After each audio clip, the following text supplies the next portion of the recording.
కనీసం ఆయనకు కనీసం నీళ్లు ఇవ్వకుండా భోజనాలు పెట్టకుండా ఆయన ఆ రకంగా హింసించడం ఆయన చూసారా సార్? ఆ రోజు ఆయన పరిస్థితి ఎట్లా ఉందో సార్. నేనంటున్నా ఒక మాజీ ముఖ్యమంత్రి అరెస్ట్ చేస్తూ ఉంటే సార్ మీరు ఎక్కడ ఉన్నారు సార్?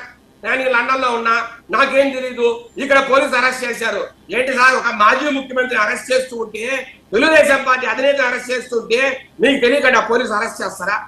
మీరు లండన్ లో ఉన్నారా? మీరు లండన్ లో ఉంటే ఆయన మీకు చెప్పకుండానే పోలీసులు ఇక్కడ నిర్ణయాలు తీసుకుంటారా? ఏం మాట్లాడుతున్నారు జగన్మోహన్ రెడ్డి గారు?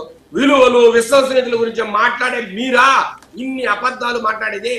సార్ నేనంటున్నా ఎమ్మెల్యే గారు ప్రజలు ఓటేస్తే గెలిచిన వ్యక్తి ఆయన టెర్రరిస్ట్ అని అడుగుతున్నారు సార్. ఒక ప్రజలు ఓటేస్తే గెలిచిన వ్యక్తి ఆ రకంగా ఏ ప్రజలైతే ఓట్లేశారో ఆ ప్రజల్ని గాయపరుస్తాడా? ఆ ప్రజల మాన ప్రాణాలు దోచుకుంటాడా? ఆడ మహిళల బట్టలు చింపుతాడా? ఆ ప్రజల మీదకే గలాటలకు పోతాడా? ఆ ప్రజల కళ్ళ బగల కొడతాడా? ఆ ప్రజల ఊర్ల మీద దొమ్మిడి చేస్తాడా?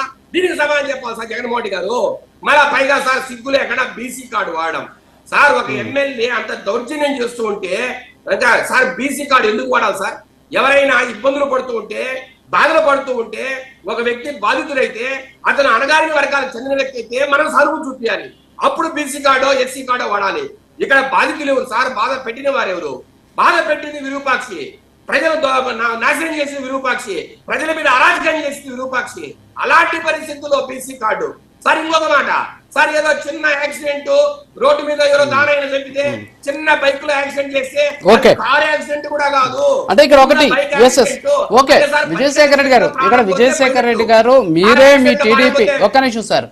ఎస్ మీరే మీ టీడీపీకి సంబంధించినటువంటి మీరే ఆ మహిళకు సంబంధించి వాళ్ళే ఆయన హస్బెండ్, ఆమె హస్బెండే అది ఆమె బట్టలను చించేశారని చెప్పేసి వీడియోలు కూడా వైఎస్ఆర్ కాంగ్రెస్ పార్టీ చూపిస్తున్నటువంటి పరిస్థితి. కేసు జోలికి వెళ్ళట్లేదు. మీరు ఆన్సర్ క్లియర్ గా కనబడుతోందా సార్? నేను అంటున్నా భారతీయ సమాజంలో హిందూలో పుట్టిన ఏ వ్యక్తి అయినా తన భార్య బట్టలు తను చుప్పుకుంటాడా సార్? తన భార్య మాన ప్రాణాలను దోస్తాడా సార్?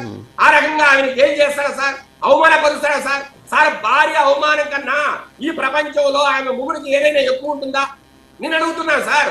దీంట్లో కూడా కుట్ర మాట్లాడుతారంటే ఏమన్నా సార్ మిమ్మల్ని?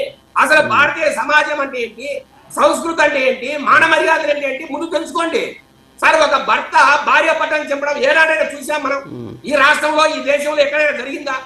ఇలాగా కనీస జ్ఞానం లేకుండా, సంప్రదాయ మీద విలువల మీద అవగాహన లేకుండా మీరు ఆ భర్త మీద మీరు అబద్ధాలు ఇస్తూ ఉంటే ఏమన్నా సరే మిమ్మల్ని? సార్ ఆమె క్లియర్ గా చెప్పింది, కరెంటు తీసేశారు, మా 100 మందితో వచ్చారు సార్, నన్ను అనరాని మాట్లాడినారు, నా బట్టలు చింపేశారని ఆ మహిళ రోధిస్తూ చెప్పిన మాట మర్చిపోయారా సార్? ఓకే